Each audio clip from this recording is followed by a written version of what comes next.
Dr. Harris frowned. What exactly are you proposing? Dr. Write a gravitic ethics accord, Susan replied. An agreement between our species establishing clear guidelines for the use of this technology, with prohibited applications and required oversight. One of the Zelaran representatives, Elder Vox, spoke up. You suggest limiting our use of a technology we helped create, not limiting, Susan clarified. Defining. Ensuring it serves life rather than threatens it. This technology could easily be weaponized by either of our civilizations. We have a chance to prevent that before it begins. The room fell silent. The implications were clear. Both humans and Zelarans were considering military applications, and neither fully trusted the other despite the successful collaboration. It was Mira who finally broke the silence. Her ridges glowing with determination. Engineer Wright is correct. This technology came from cooperation, not competition. Its purpose was preservation, not destruction. If we allow it to become a source of conflict, we betray the very spirit that created it. Elder Tisa, who had been observing remotely, via hologram spoke. The young one speaks wisdom. The High Council will consider this gravitic ethics accord. Perhaps in this too, our species can find common ground. Dr. Harris looked less convinced but nodded. We will bring your proposal to the Terran Alliance. The final decision rests with them. The debate continued for days, the Terran delegation arguing for minimal restrictions, the Zelaran representatives pushing for comprehensive limitations. The tension that had eased over months of collaboration began to resurface. Susan, Laura, Kate, and Mira found themselves caught in the middle, creators of a technology that threatened to become a point of conflict rather than cooperation. One evening, as Susan worked late in her lab, the station alarm suddenly blared. A voice over the intercom announced a critical system failure in the gravitational network. Susan rushed to the control room. Finding chaos, Laura and Kate were already at their stations, working frantically alongside their Zelaran counterparts. What's happening? Susan demanded. Gravitational cascade failure. Laura responded. 3 manipulators in Sector 7 have destabilized. Their fields are interfering, creating a feedback loop. If unchecked, the feedback loop could tear apart the very planet they were trying to save. Susan turned to Mira. Can we shut down that sector? Mira shook her head, her ridges dark with concern. The quantum entanglement network is fully integrated. Shutting down one sector could destabilize the entire system. Susan made a quick decision. Reroute power from sectors 8 and 9. Reduce their gravitational output by 60%. That should create a buffer zone around the failing units. It's never been tested, Laura warned. We don't know if the system can handle that kind of reconfiguration. We don't have a choice. Susan said, if that feedback loop expands, it could trigger a planetary crust displacement. Mira nodded in agreement. Implement Engineer Wright's solution. For tense minutes they worked reconfiguring the network, redirecting energy patterns, rebalancing gravitational forces. The station's viewports showed flashes of light around the planet as manipulators adjusted their output. Slowly the reading stabilized. The feedback loop dampened, then disappeared. Crisis averted. Kate announced relief, evident in her voice. But why did it happen? Susan wondered. We've run thousands of simulations. The system had multiple redundancies. Mira was reviewing the system logs, her facial ridges darkening to an angry red. This was not an accident. The manipulator protocols were manually overridden.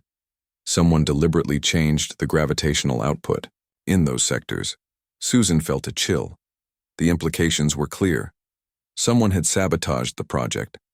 Someone who understood the technology well enough to know exactly where to strike, but who would do such a thing and why.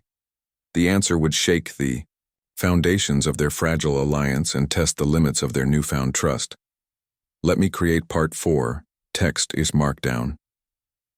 They mocked human engineers, then watched the planet move.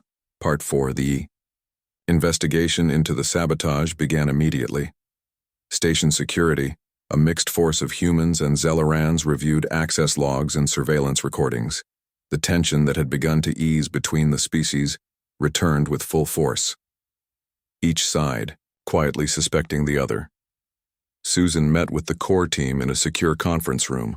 Laura, Kate, and Mira were joined by security chiefs from both species. We need to understand exactly what happened. Susan began. No accusations, just facts. The security chief for the human contingent, Olivia Martinez, nodded. According to our log, someone accessed the control systems for Sector 7 at exactly 2200 hours. They knew the override codes and the system architecture. The Zelleran security, Officer Zara added.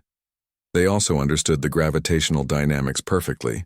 They knew exactly which manipulators to target to create a cascading failure. This was not random sabotage. This was a precise attack designed to cause maximum damage. Susan frowned. Who has that level of knowledge and access? The uncomfortable answer hung in the air. Only members of the core team. Those who had designed and implemented the system. Laura spoke up, checking her tablet. The access point was Terminal 12, in the Eastern Laboratory Wing. But the user credentials were masked. Someone used a technical exploit to hide their identity. Mira's facial ridges darkened to a concerned blue. This suggests premeditation. Careful planning. Kate, who had been quiet, finally spoke. There must be a reason why now. Why target these specific manipulators before anyone could answer? Admiral Chen and Elder Tisa entered the room. Both leaders looked grim. We have received disturbing news. Elder Tisa announced. Our intelligence services have intercepted communications. The sabotage was a test, a demonstration of the destructive potential of the gravitational technology. Admiral Chen nodded.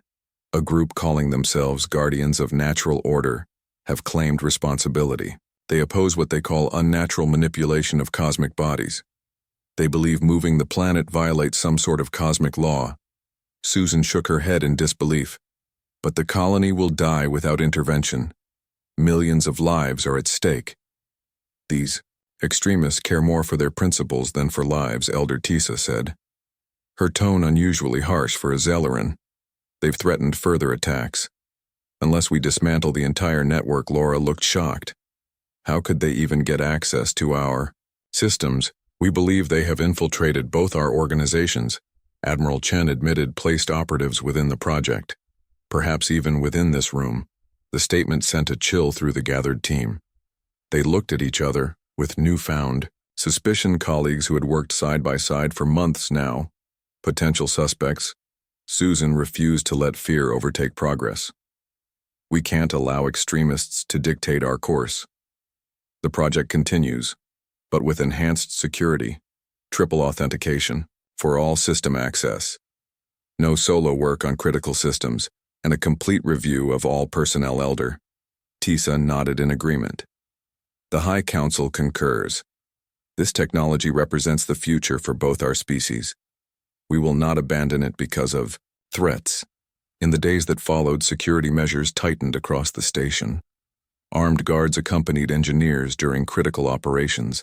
Surveillance systems monitored all activities. The open, collaborative atmosphere that had defined the project was replaced by careful scrutiny and procedural safeguards. Susan found the change disheartening but necessary. They couldn't risk another sabotage attempt, not with millions of lives at stake. One evening, as she reviewed security protocols. In her quarters, her door chimed. Enter, she called. Mira stepped inside, her tall form silhouetted against the corridor lights. Her facial ridges showed a complex pattern of colors Susan had learned to recognize as concern mixed with determination. Have been analyzing the sabotage, Mira said without preamble. The method used suggests something troubling. Susan gestured for her to continue. The gravitational equations were altered in a very specific way, Mira explained. Only someone with deep understanding of both human creativity and Zelleran precision could have designed such an attack. It bears hallmarks of both our engineering philosophies. Susan felt a chill. What are you suggesting? Mira sat down, her long limbs folding gracefully. That the saboteurs are not merely infiltrators. They may be members of our own team. People who have worked on the core technology. Possibly even. She left the sentence unfinished, but her meaning was clear. One or more of their closest colleagues could be involved. Susan shook her head. I'd stake my life on Laura and Kate. I've known them for years, and I would defend the loyalty of my team with equal vigor, Mira replied. Yet the evidence suggests insider knowledge. We must consider all possibilities. Susan paced the small room, her mind racing. If Mira was right, it meant someone they trusted was actively working to destroy everything they'd built. But who and why? The guardians of natural order seemed like religious zealots, not scientists. We need to set a trap, Susan finally said. Create a false vulnerability in the system. One that appears tempting, but is actually isolated from the main network. If someone attempts to exploit it, we can trace them. Mira's ridges shifted to bright purple approval. Can you implement such a trap without alerting potential saboteurs? Susan nodded. But I'll need help. Someone we both trust absolutely. The next day, Susan and Mira enlisted Kate to help design their trap, while Laura worked with the Zalaran engineers on strengthening the gravitational network. Kate created what appeared to be a backdoor access point to critical systems. In reality, it was an isolated simulation designed to capture any intrusion attempts. As weeks passed, Susan noticed something unexpected happening in the colonies below. The rigid separation between human and Zalaran settlements began to soften. Mixed architecture appeared, new buildings incorporating elements from both cultures, shared spaces emerging where both species mingled freely. The project was changing more than the planet's orbit. It was changing the relationship between two civilizations. One evening, as Susan and Mira observed the first full-scale deployment of manipulators from orbit, Mira spoke quietly. I have a confession. Engineer Wright. Susan turned to the Zalaran. What is it? When we first received your proposal, many on the Science Academy, including myself, believed it would fail. We agreed to the joint project partly to show humans the limitations of their science. To teach by allowing you to fail. Susan wasn't entirely surprised. They had suspected as much. Mira continued, her facial ridges showing embarrassment. I was wrong. We were wrong.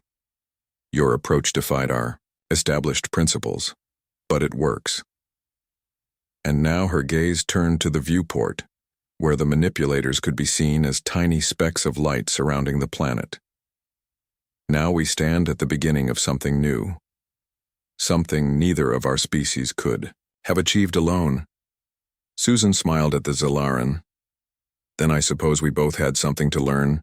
As they watched the network of satellites slowly activating, Susan felt a sense of pride, not just in the technology, but in what it represented. Two species, overcoming prejudice and working together toward a common goal. The planet would be saved. But perhaps something even more important had been saved as well.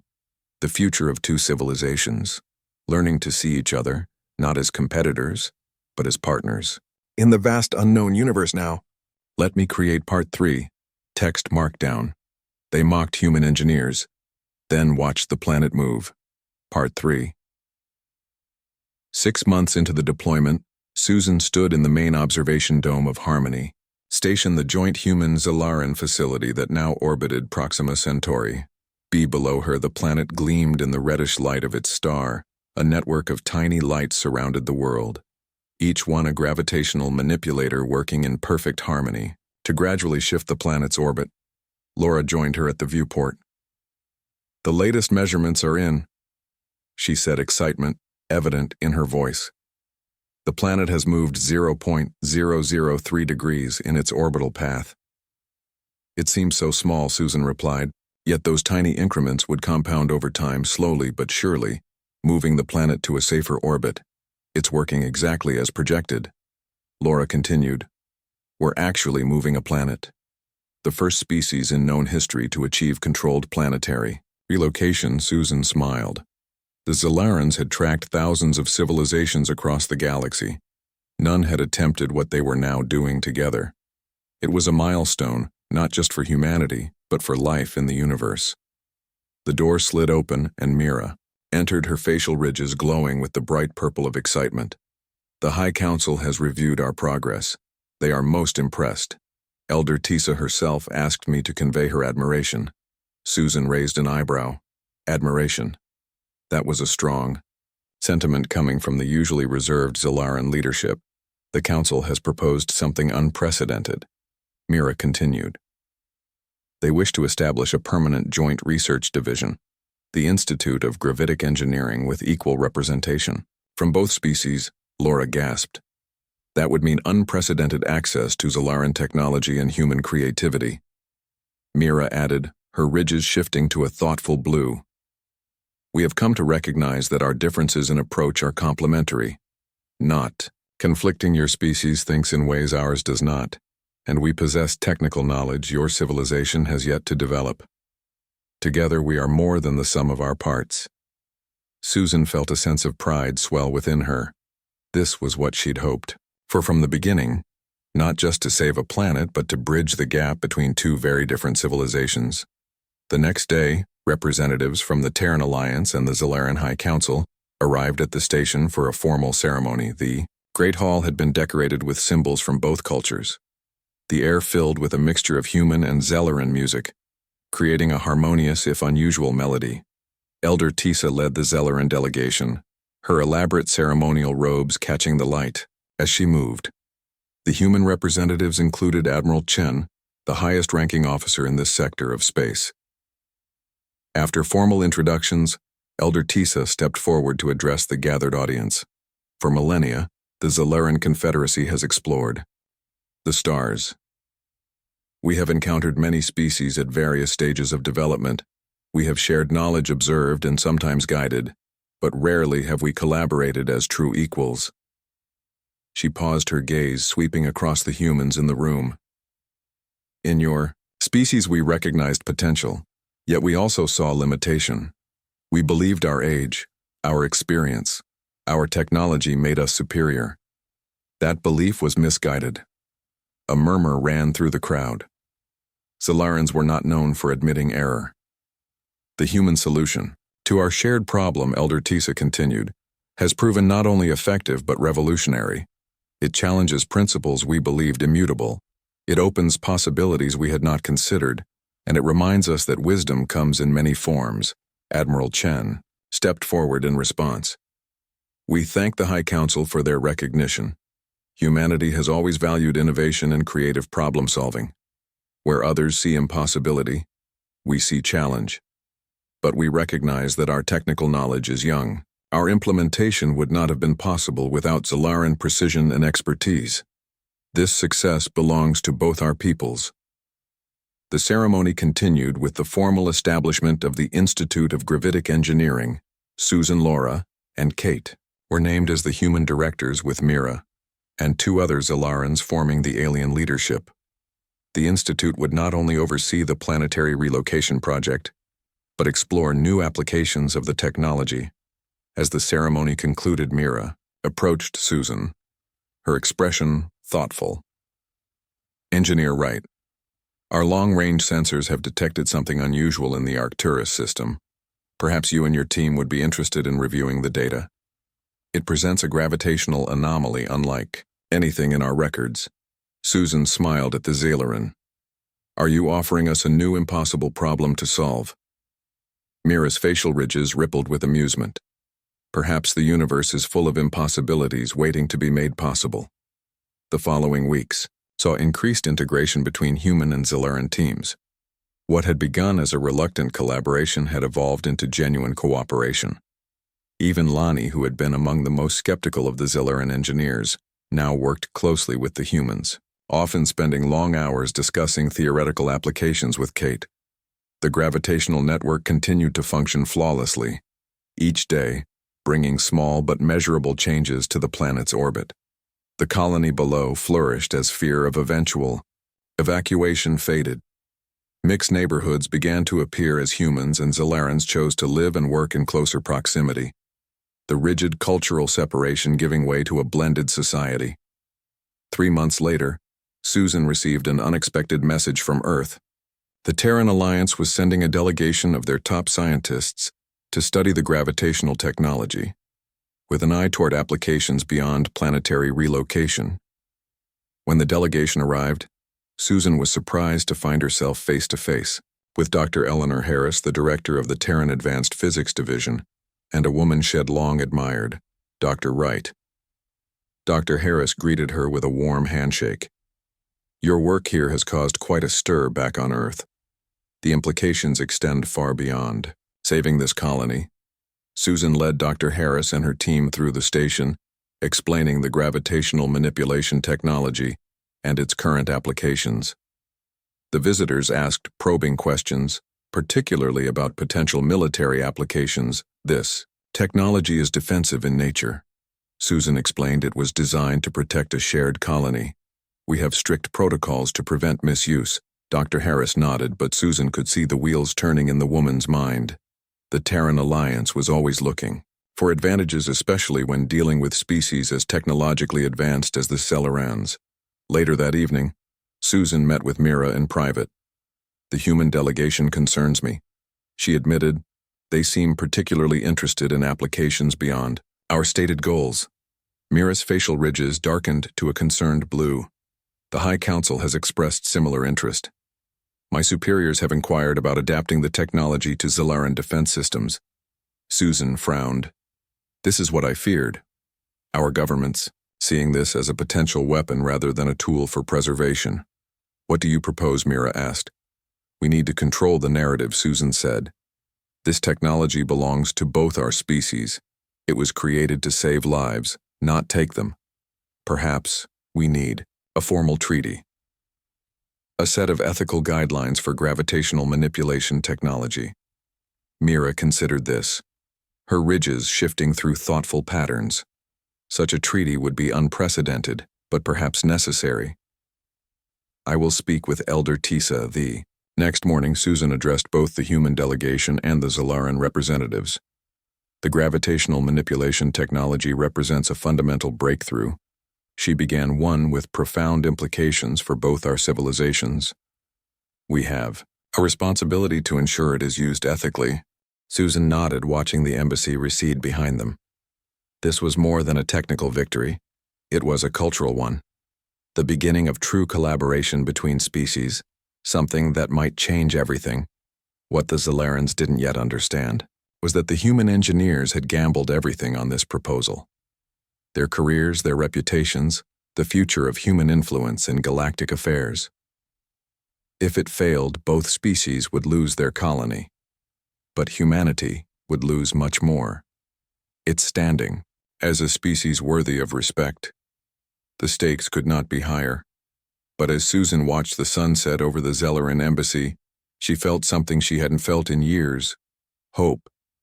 That maybe, just maybe, humans and Zelarans could learn to see each other as equals, and together accomplish what neither could alone. Now let me create Part 2 text markdown. They mocked human engineers, then watched the planet move. Part 2. 3 weeks later, Susan, Laura and Kate arrived on Proxima Centauri. The colony planet orbited a red dwarf star, appearing as a constant crimson light in the sky. The human settlement. New Terra stretched across a coastal plain while the Zelaran colony Halath sprawled. Through the nearby hills, the architecture of both settlements reflected their creators, humans, building practical structures of metal and composite materials. Zelarans creating flowing crystalline buildings that caught and refracted the reddish sunlight. A small delegation waited at the spaceport to greet them. Mira stood at the front, her tall form easy to spot among the mixed group of humans and Zelarans. Welcome to Proxima Centauri. B. Mira said, extending her six-fingered hand in greeting. We have prepared facilities for our joint project. The orbital construction platforms are ready for your inspection. Susan shook the alien's cool hand. Thank you for the welcome. We brought our core team and the prototype designs. We're eager to begin. The journey from the spaceport to the research facility took them through both settlements. Susan noticed how the two species had built their colonies close, yet separate. Few buildings showed signs of mixed architecture or purpose. The separation was subtle but unmistakable.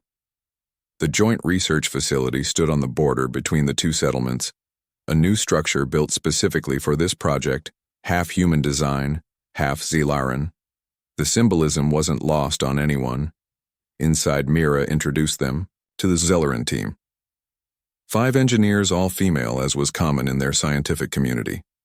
The Zellerans had a complex social structure where females typically dominated scientific and diplomatic roles, while males focused on arts, culture, and family. The human team included Susan, Laura, Kate, and 7 additional specialists in fields ranging from astrophysics to materials engineering. Their best and brightest. "Let me show you what we've prepared," Mira said, leading them to a vast chamber at the center of the facility. The room contained a holographic projection system far more advanced than anything Susan had seen before. It displayed Proxima Centauri b in perfect detail, down to atmospheric patterns and ocean currents. "Our combined data," Mira explained. "Every measurement we've taken over the past 20 years, the orbital decay is accelerating. The planet will become uninhabitable in 47 standard Earth years. Not 50 as previously calculated." Susan studied the projection, noticing details their own sensors hadn't captured that sooner than we thought. "Yes," Mira agreed, her facial ridges shifting to a concerned purple. "The star is entering an active phase. Its output has increased, causing stronger gravitational effects. We have less time than anticipated." One of the Zellaran engineers, Lonnie, stepped forward, her ridges a skeptical yellow.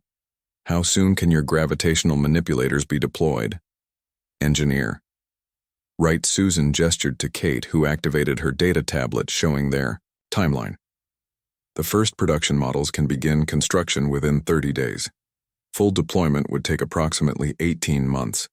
Too slow," Lonnie said, her translator making her tone sound harsher than her facial expression suggested. "By our calculations, we need to begin orbital correction within 12 months, not 30. Laura frowned. "But scaling production that quickly? The energy requirements alone." A human engineer named Olivia spoke up. "We could modify the Zellaran orbital factories. Their precision manufacturing capabilities would cut production time in half." Mira nodded. "That might work. But we would need to adapt our systems to your specifications.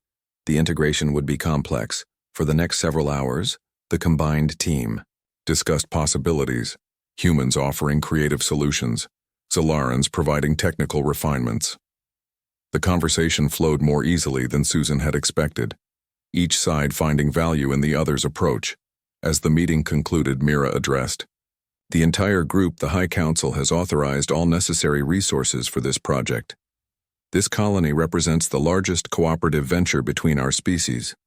Its success or failure will shape relations for generations to come." Susan felt the weight of those words.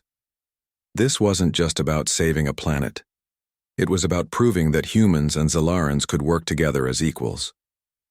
The following days fell into a rhythm of intense work, the human engineers bringing fresh perspectives and unconventional approaches, the Zellarans contributing precision technological expertise and materials science beyond human capabilities. Susan often worked late into the night alongside Mira. The young Zellaran showed a curiosity about human thinking. That was rare among her kind. "Your species approaches problems differently than ours," Mira observed one evening as they reviewed simulation data. "You start with what seems impossible, then work backward. We start with established principles and work forward." Susan smiled. "Sometimes the best solutions lie beyond established principles." Mira considered this, her facial ridges shifting through thoughtful colors. "Perhaps that is why we have struggled with this problem. Our civilization is ancient, our methods proven, but also perhaps rigid in ways we don't recognize." Their conversation was interrupted as Kate burst into the lab, her expression excited. "We found it. The solution to the power distribution problem. The gravitational manipulators required enormous energy to function. Energy that needed to be precisely controlled and distributed through the entire network. One miscalculation could tear the planet apart instead of gently altering its orbit. Show me." Susan said. Kate displayed a new design on the holographic system, a hybrid of human ingenuity and Zellaran precision. The power distribution would use quantum entanglement, a technology the Zellarans had mastered centuries ago, but applied in a way they had never considered. Mira's facial ridges brightened to vivid purple. "This could work. The application is unorthodox, but the mathematics check out." Within days, the first prototype was ready for testing, a small-scale model that would attempt to shift a large asteroid in the system's outer belt. The combined team gathered in the control room, tension evident in both human and Zelleran postures, power systems online. Laura reported, her fingers moving across the control panel gravitational field. Stabilizing Kate added Mira, monitored. The Zelleran system's quantum entanglement network functioning at optimal parameters. Susan took a deep breath. Initiate primary sequence. The room fell silent as the system activated. On the display, they watched as invisible forces began to work on the asteroid, gentle, persistent pulling that would gradually alter its trajectory. Initial measurements nominal. Lonnie reported orbital deviation beginning within expected parameters. For several hours, they monitored the test, making minor adjustments as needed. The asteroid moved slowly, imperceptibly at first, but with increasing certainty along its new path. Test complete. Kate finally announced, the asteroid has shifted 2 kilometers from its original orbit. Exactly as calculated. The room erupted in cheers. Humans hugging each other in celebration. Zellerans performing their traditional success gesture. A rippling wave of color changes across their facial ridges. We did it, Laura said, her voice filled with wonder. We actually did it. Mira approached. Susan, her expression solemn by human standards, but her facial ridges glowing bright purple with excitement. The High Council will be pleased. The full-scale implementation can begin. The next morning, the combined team presented their results to both human and Zelleran leadership.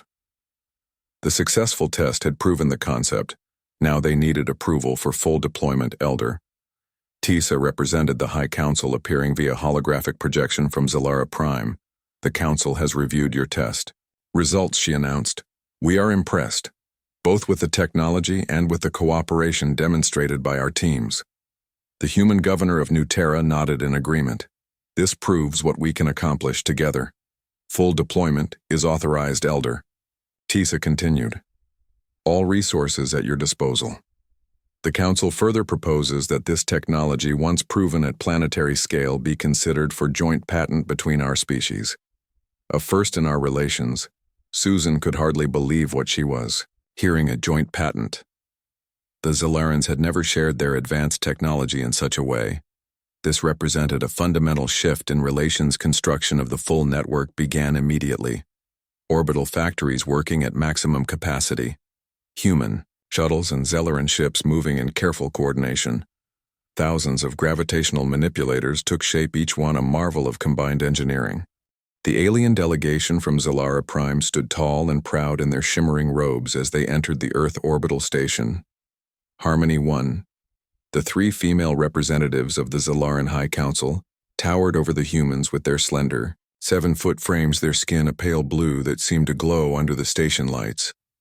Susan Wright, chief engineer of the Terran Alliance, watched them with interest. She had heard stories about the Zellarans and their technological superiority, how they had been exploring the stars for thousands of years while humans were still figuring out basic agriculture. Their arrival at Earth 2 decades ago had changed everything, but not always for the better. The Zellerans looked down at human technology, both figuratively and literally. Their lead diplomat, Kira, often made dismissive gestures when shown human engineering achievements. Susan had seen it firsthand during previous meetings. Today was different. Today, Susan and her team would present their solution to save Proxima Centauri b, a colony world shared by both species that was slowly drifting toward its sun. The Zellarans had declared the problem unsolvable. They had run calculations for years. Their greatest minds had determined that a planet could not be moved without destroying it. The colony would need to be abandoned. Susan smoothed down her uniform and nodded to her colleagues, Laura Bell and Kate Morgan. The 3 women exchanged knowing glances as the delegation approached. Elder Tisa, the oldest of the Zellerans, extended a 6-fingered hand in greeting, a custom they had adopted from humans. Their species communicated primarily through subtle color changes in their facial ridges, but they had learned human expressions to facilitate diplomacy. Susan took the hand, which felt cool against her skin. I've heard much about you, Engineer Wright. Your reputation spreads even to our homeworld, though. I admit some of our scientists find your methods unconventional.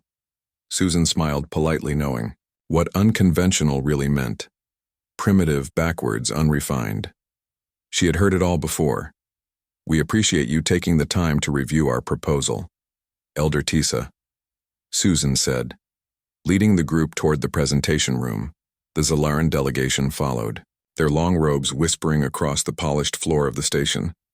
The youngest Zelaran, Mira, seemed genuinely curious, her facial ridges shifting to a light purple indicating interest. The others maintained the formal blue of diplomatic engagement. Inside the presentation room, a holographic display showed Proxima Centauri b, a beautiful world of oceans and emerging continents, where 500,000 humans and nearly 200,000 Zelarans now lived. Its orbit was decaying at an alarming rate. In 50 Earth years it would become uninhabitable. In 100 it would be consumed by its sun. The Zelarans took their seats, their long limbs folding gracefully. Laura stepped forward, activating the presentation. Our solution is not to move the planet all at once, but incrementally using controlled gravitational manipulation. Elder Tisa made a sound that translated roughly as disbelief. Her facial ridges flashed a dismissive yellow.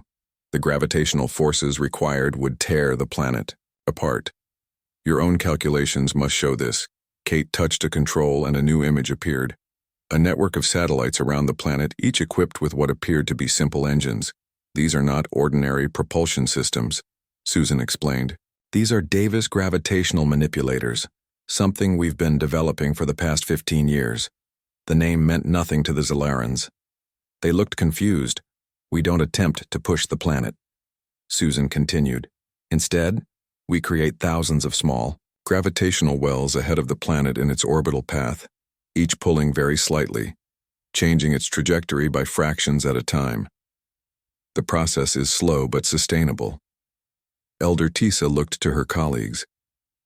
There was a rapid exchange of color patterns. Across their faces, Mira, the youngest, spoke. What powers these devices?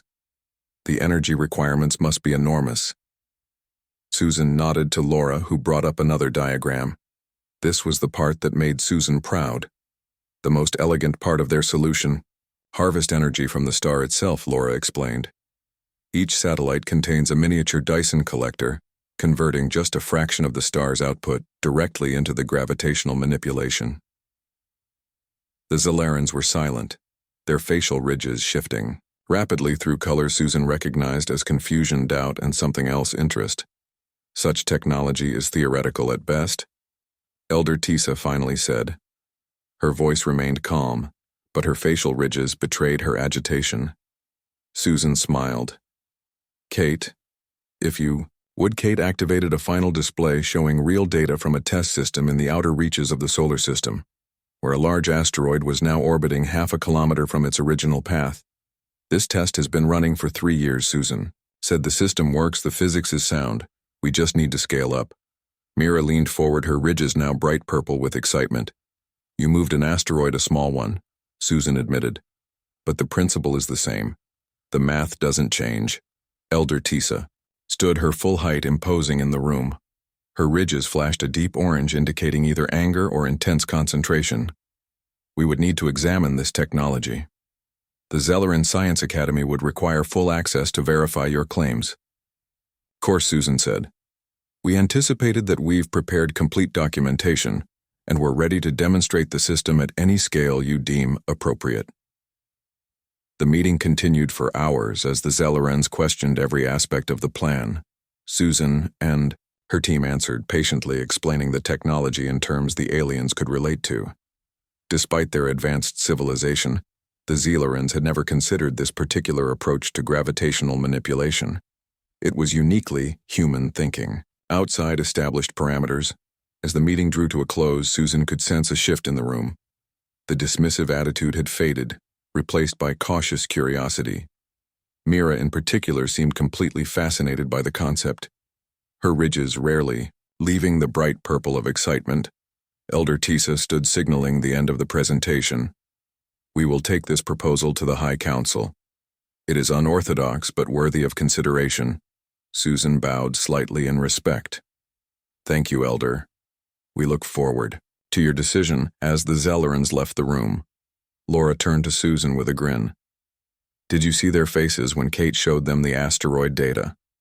I thought Mira was going to fall out of her chair. Susan laughed softly. They didn't expect us to have already tested the theory, and certainly not successfully. Kate joined them, her expression more serious. Do you think they'll approve it? The High Council has rejected human proposals before. Susan considered the question for a moment. The data speaks for itself, and they've never faced a problem like this before. Their colony is as much at risk as ours. They need this solution. The next 3 days passed slowly. Susan and her team continued to refine their calculations, hoping to address any concerns the Zelleran High Council might raise. They knew the aliens would scrutinize every detail looking for flaws. On the 4th day they received the message. The Zelleran High Council requested another meeting, this time at their embassy on Earth. The Earth Embassy of Zellara Prime was a stunning structure of crystalline towers that seemed to defy gravity. Its architecture reflected their homeworld with sweeping arches and surfaces that changed color with the sunlight. Susan, Laura, and Kate passed through security scans that analyzed everything from their body temperature to their genetic makeup. They were led to a circular chamber where 7 members of the High Council waited. The room was cooler than humans found, comfortable a concession to Zellaran. Biology Elder Tisa greeted them formally, then introduced the council members. Each one bowed slightly, a gesture they had adopted from human customs. The head of the council, a female Zellaran named Vela, spoke directly, her facial ridges maintaining a neutral blue. We have reviewed your proposal, Engineer Wright. The council finds your approach novel, unconventional by our standards, but intriguing. Susan felt a flutter of hope. Their tone seemed positive. Our scientists have verified your calculations, Vela continued. The principle appears sound, but we have concerns about implementation. The scale is beyond anything attempted before. Susan nodded. We understand the risks, but the alternative is losing the colony entirely. Our calculations show the first signs of orbital decay are already measurable. The timeline is shorter than we initially believed. Vela exchanged color patterns with the other council members before speaking again. The council proposes a joint venture, equal participation, between human and Zellaran engineers, a cooperative effort to save our shared colony. Susan could hardly believe what she was hearing. For decades, the Zellarans had kept their advanced technology mostly to themselves, sharing knowledge but rarely collaborating. As equals, this was unprecedented. We would be honored. Susan replied. Good, Vela said, rising from her seat. Mira will serve as our primary liaison. She has shown particular interest in your approach and has already begun assembling a team of our finest. Engineers. Mira stepped forward from the side of the room, her ridges bright with excitement. I look forward to working with you, Engineer Wright. Your solution challenges many of our conventional beliefs about gravitational manipulation. I find this stimulating. Susan smiled at the young Zellaran. We find it stimulating too. It's why we became engineers, to solve the impossible. As they left the embassy, Laura whispered, Did that really just happen? Are we actually going to work with their top engineers? Kate seemed equally stunned. They never share their advanced technology. Not really, this is different. For 3 days, nothing happened. The team continued their work. The gravitational network continued its gentle nudging of the planet orbit, and the trap remained untouched. On the 4th day, everything changed. Susan was woken by an urgent call from Kate. They took the bait, she said, her voice tense. Someone accessed the trap at 0300 hours. Susan rushed to the security center, Kate and Mira already waiting. Terminal records displayed on the main screen. Did you trace it? Susan asked. Kate nodded, her expression grim. The access came from the private quarters of Dr. Eleanor Harris. Susan felt a wave of shock.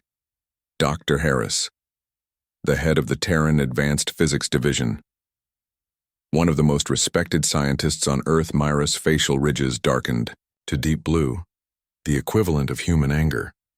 She accessed gravitational equations, attempting to create another feedback loop, this time targeting the planet's core. It would have caused catastrophic tectonic activity. Station security has detained her, Kate added. But she's demanding to speak with you, Susan. She says there's more going on than we understand. Susan found Dr. Harris in a secure room under guard. The older woman looked composed. Despite her situation, you set a trap for me. Dr. Harris said, without preamble. Clever. I underestimated you. Susan sat across from her. Why sabotage a project that will save millions of lives? Dr. Harris leaned forward. You think you're saving lives, Dr. Wright, but you're opening Pandora's box. This technology in military hands could become the most devastating weapon ever created. So you tried to destroy it, Susan said, anger rising. I tried to discredit it, Dr. Harris corrected, to show its danger before it's too late. The Terran Alliance already has plans to weaponize it. Gravitational weapons that could tear apart enemy ships, crack planetary crusts, create artificial black holes. The Zalarans are no doubt developing the same applications. Susan shook her head. This is why we proposed the Ethics Accord. To prevent exactly this kind of weaponization, Dr. Harris laughed bitterly. Ethics Accords have never stopped weapons development. They merely drive it underground.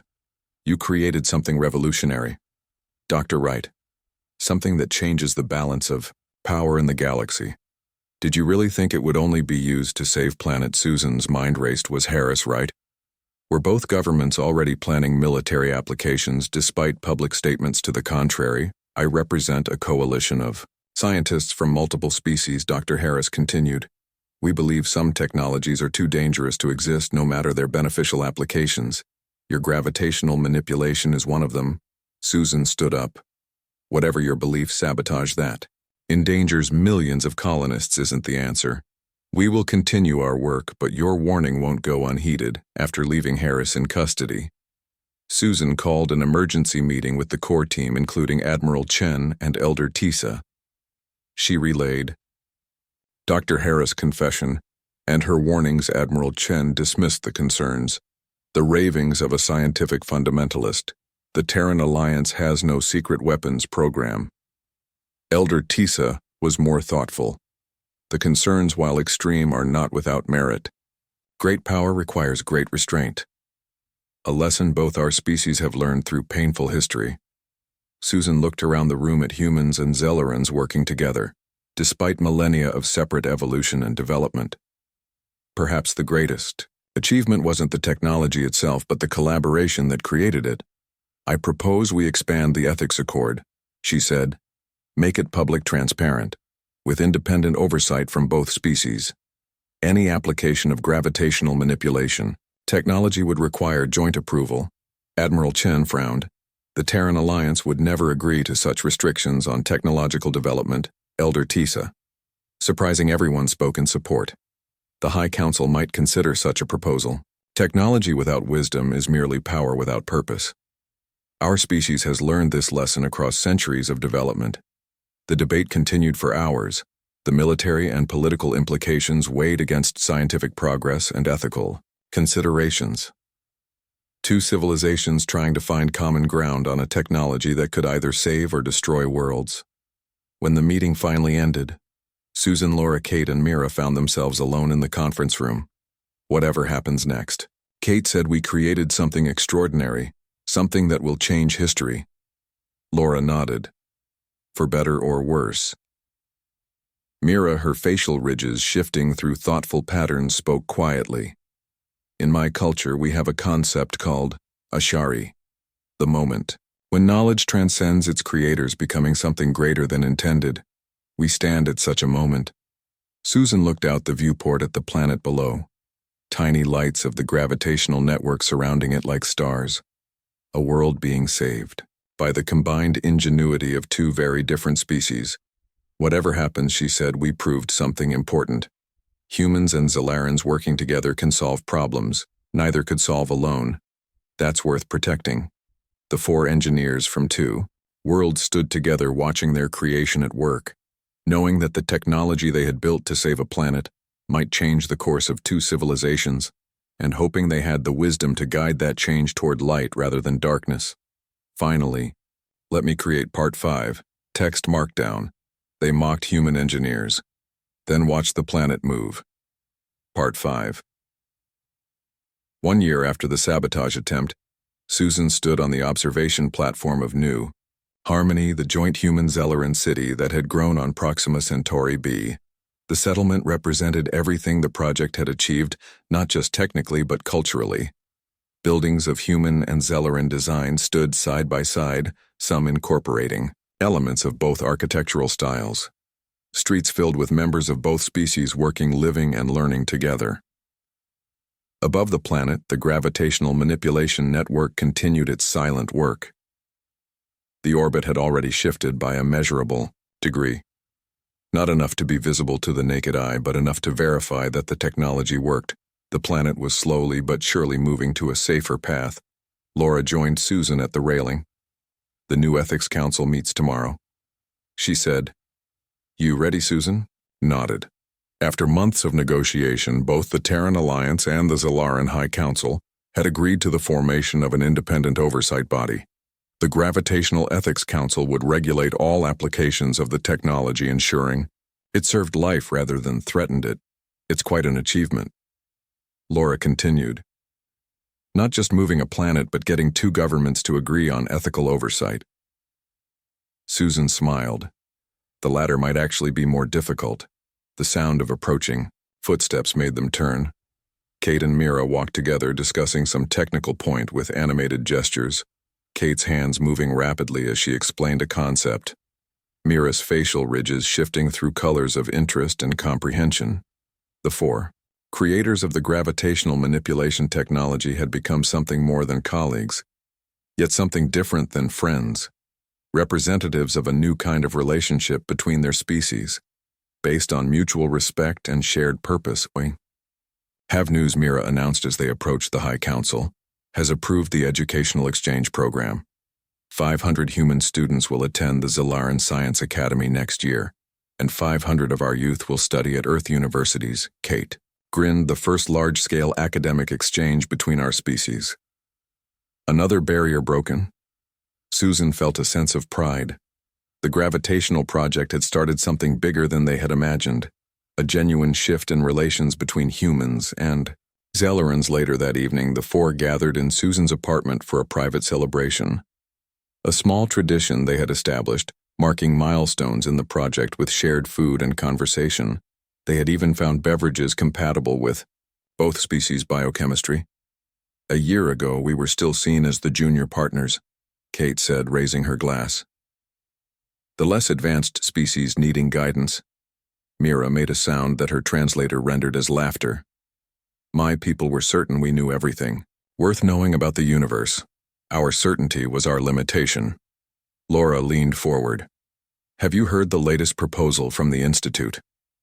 The research team believes the technology could be adapted for stellar stabilization." Susan had seen the reports. "The same principles that allowed them to move a planet might help extend the life of aging stars, preventing them from expanding into red giants or collapsing into supernovae." The implications were enormous. Technology that began as a solution to one problem evolving to solve others, Kate said. "Just like our partnership." The next morning, Susan and Mira traveled to the orbital station for the inaugural meeting of the Ethics Council. Representatives from both governments had arrived along with independent scientists, ethicists, and colonial leaders. The chamber had been specially designed for the occasion, with acoustic properties suited to both species and comfortable seating for different physiologies. Elder Tisa opened the proceedings, her formal robes glimmering in the station's lighting. "For thousands of years, the Zelleran Confederacy explored the stars, believing ourselves to be the elder guides of younger species. We shared knowledge but rarely wisdom. We offered technology but not partnership. The gravitational manipulation project has taught us humility, a lesson long overdue." Admiral Chen spoke next. "Humanity has always prided itself on innovation and adaptability, finding solutions where others see only problems. But we have learned that creativity without guidance can lead to dangerous paths. The Ethics Council represents a new approach, technology developed together, governed together, used for the benefit of all.